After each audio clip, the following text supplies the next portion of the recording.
문자 왔는데?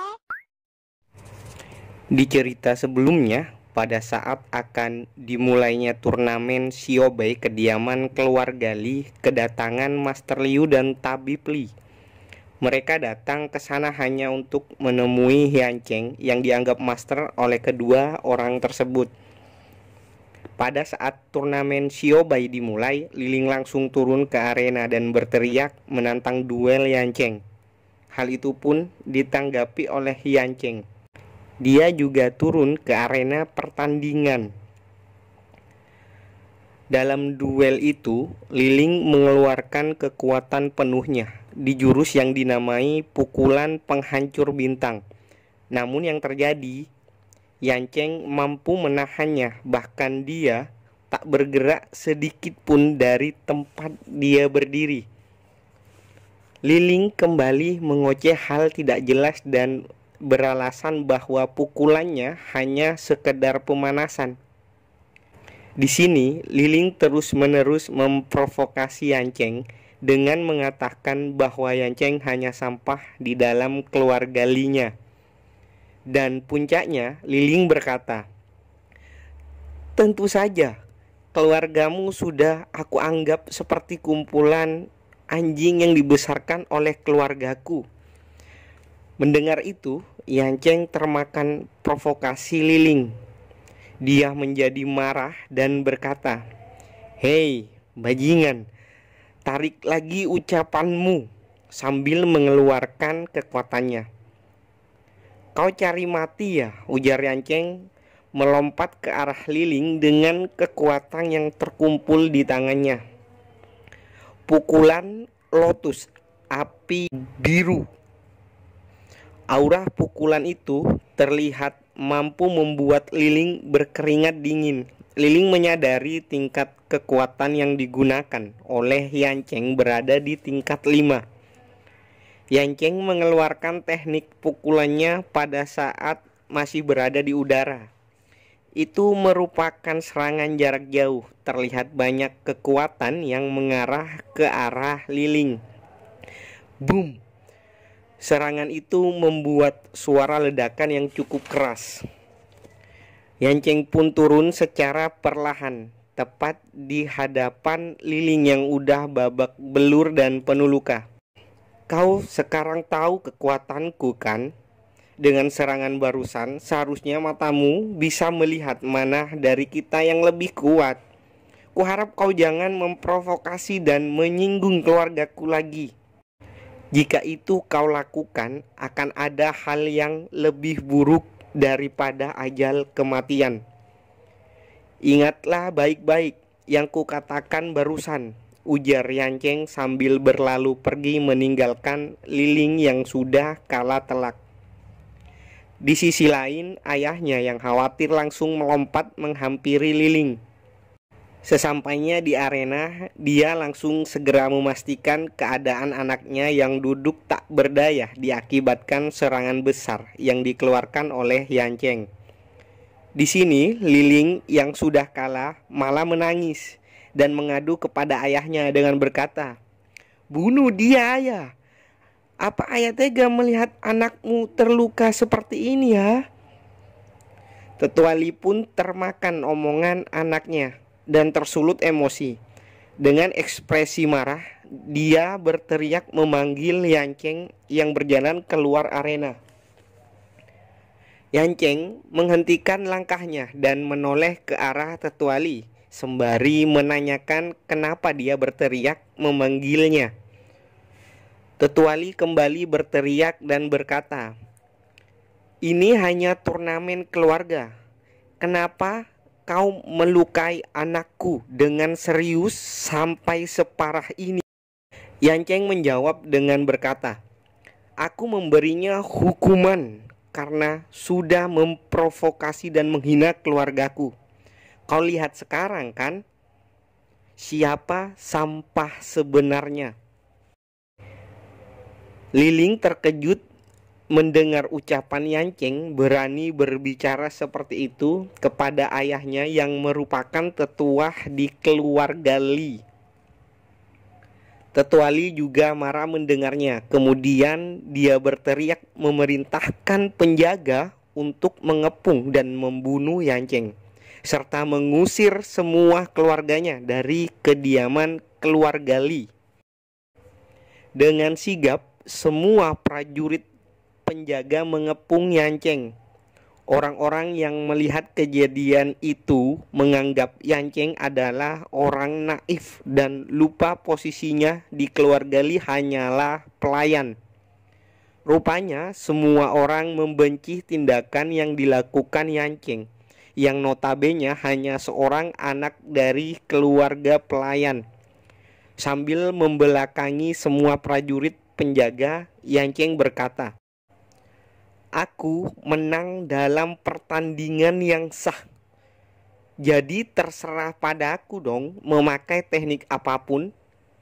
Inikah sikap pemimpin keluarga terhadapku?" Ujarnya dengan ekspresi dingin seolah tak peduli dengan apa yang terjadi.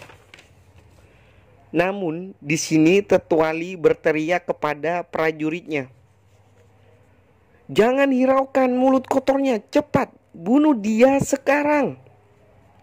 Tak tinggal diam, Master Liu dan Tabib Li langsung memasang badan untuk Yanceng dan menghempaskan semua prajurit hingga terbang kocar-kacir.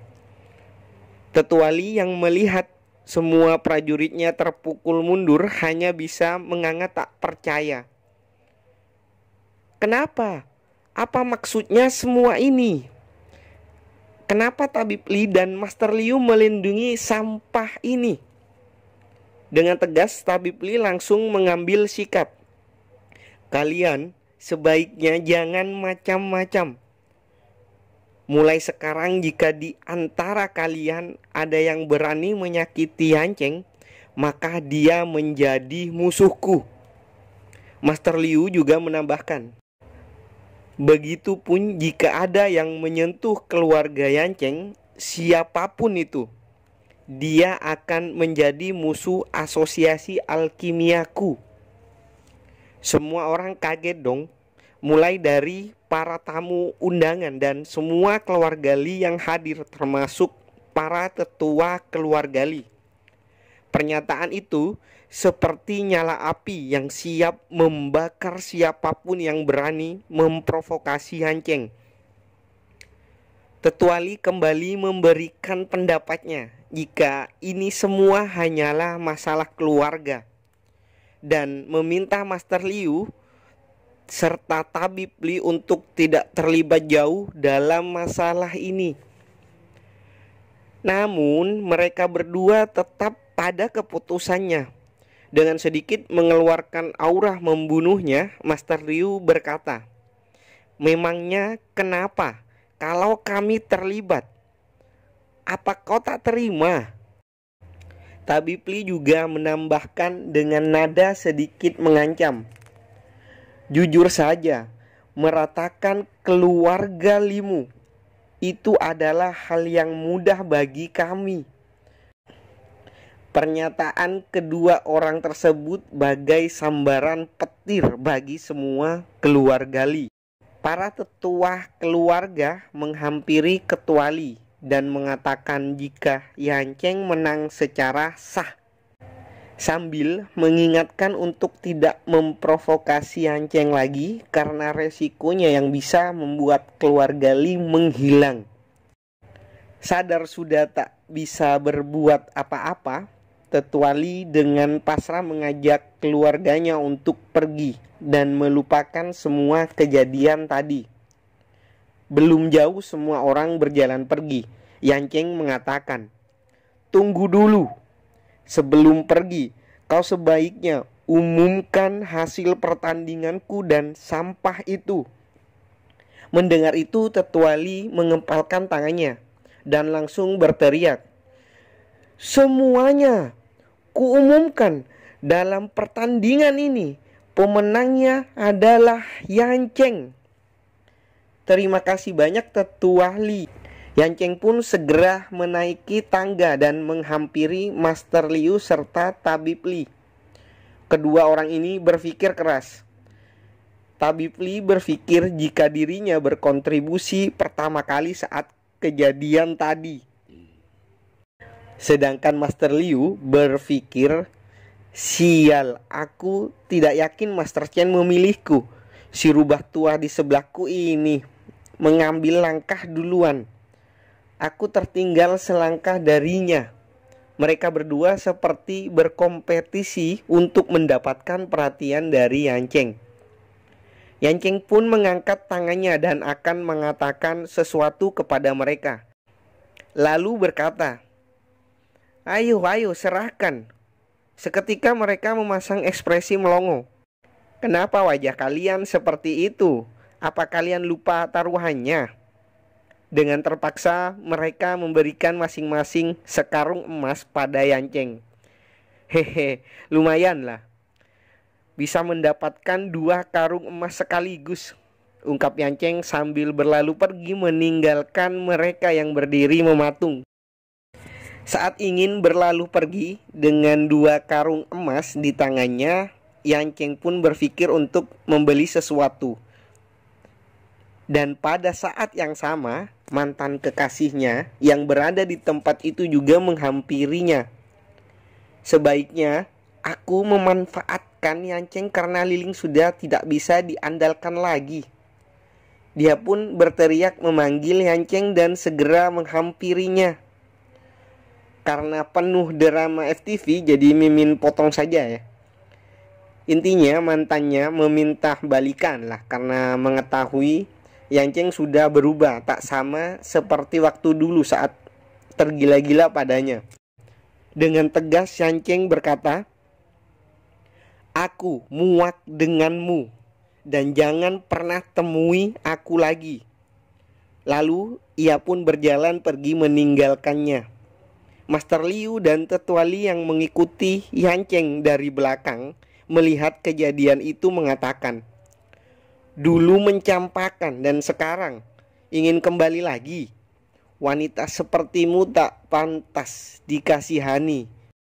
Dan mereka bertiga pun pergi menjauh dari tempat tersebut. Selang beberapa saat, mereka bertiga tiba di rumah Yan Cheng.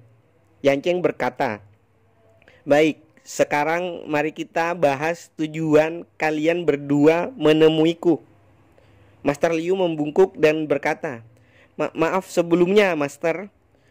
Saya hari ini menemui Anda sekedar mengingatkan promosi yang saya tawarkan kepada Anda tempo hari." Master Liu pun melanjutkan, "Iya, tentunya Anda tidak usah khawatir.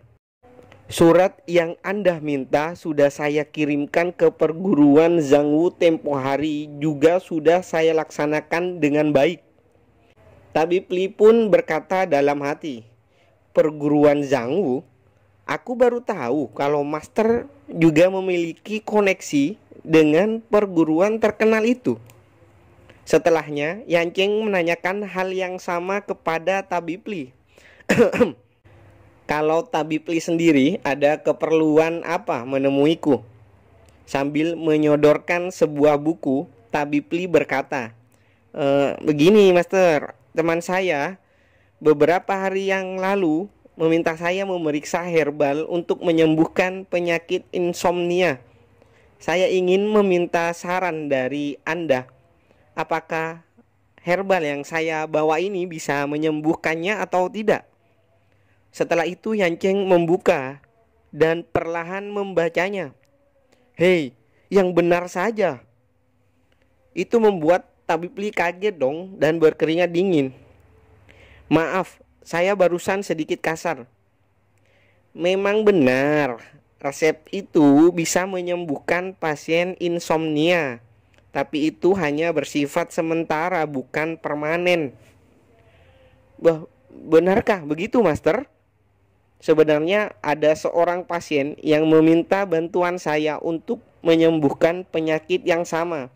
Hanya saja saya dan teman saya belum bisa menemukan solusi untuk penyakit ini. Dan resep barusan jujur saja adalah resep yang saya dan teman saya kembangkan selama bertahun-tahun. tetapi ternyata itu tidak berguna. Saya mohon kepada Anda untuk membantu kami, Master. Yanceng berdiri dari tempat duduknya dan menuju meja lain dengan berkata, "Baiklah, saya akan menulis resepnya." Lalu menyiapkan secari kertas dan kuas pena. Setelah itu Yanceng memberikan kertas yang ia tulis kepada Tabib Li dan berkata, "Coba kau berikan ini resep secara langsung kepada si penderita." Tabib Li pun bertanya, "Master, bolehkah saya membukanya?" Namun di sini Yanceng menjelaskan agar sebaiknya jangan dibuka, karena isi dalam kertas itu memungkinkan si penderita langsung sembuh ketika melihat mantranya, dan akan sia-sia jika Tabib Li membukanya. Tabib Li pun langsung memberi hormat dan berterima kasih, lalu mengatakan, "Master, bagaimana jika minggu depan Anda dan saya mengunjungi pasien tersebut?" Sambil meregangkan tubuhnya, Yanceng menjawab, "Maaf, saya sibuk minggu depan, dan mengenai kunjungan ke pasien Anda itu mari kita bahas di lain waktu saja. Sekarang saya sangat lelah dan akan beristirahat." "Baiklah, Master," ungkap Tabib Li, sambil kita diperlihatkan sosok pasien yang tengah dibicarakan Tabib Li, dan berkata dalam hati, "Pasienku yang satu ini, aku ingin sekali mempertemukan Master dengan beliau." Sambil tersenyum, Yanceng mengatakan, "Jangan bermuka masam begitulah. Percayalah, cepat atau lambat, pasienmu itu nanti pasti akan menemuiku juga." Keesokan harinya, Master Liu sudah berdiri di depan rumah Yanceng dengan kereta kudanya. Di sini dia juga memakai setelan yang rapi. Dari dalam kediamannya, Yanceng pun melangkah keluar. Master Liu langsung memberi hormat dan salam kepada Yanceng. Lalu Yanceng pun segera memerintahkan mereka untuk berangkat. Setelah Yanceng dan Master Liu memasuki kereta, kusir pun memacu kudanya dengan cepat. Orang-orang yang melihatnya pun berkata, "Tuh kan, ku bilang juga apa? Tak disangka yang dulunya pecundang sekarang menjadi orang terkenal.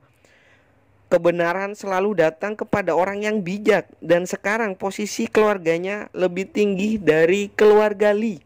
Tempat berpindah di Asosiasi Alkimia yang mulai kedatangan banyak tamu. Terlihat di pintu gerbang 3 orang sudah menyambut tamu yang datang. Sebelah kiri adalah Qiu Meng sebagai wakil asosiasi. Di tengah bernama Liu Luoji sebagai ketua asosiasi. Dan yang terakhir bernama Liu Luoqing, cucu dari ketua asosiasi. Ketua asosiasi langsung menyambut Master Zhang dan berkata, "Suatu kehormatan bagi saya pribadi kedatangan tamu seperti Anda." Master Zhang pun menjawab, "Terima kasih, Anda terlalu merendah. Saya juga memiliki ikatan dengan alkimia dan saya kemari hanya untuk melihat-lihat saja." Kemudian setibanya di sana, Master Liu langsung berteriak, "Master Cheng telah tiba. Master, silakan masuk." "Ayah," ungkap Master Zhang dalam hati. Dalam hatinya berkata, "Dia masih sangat muda. Apakah bisa diandalkan?"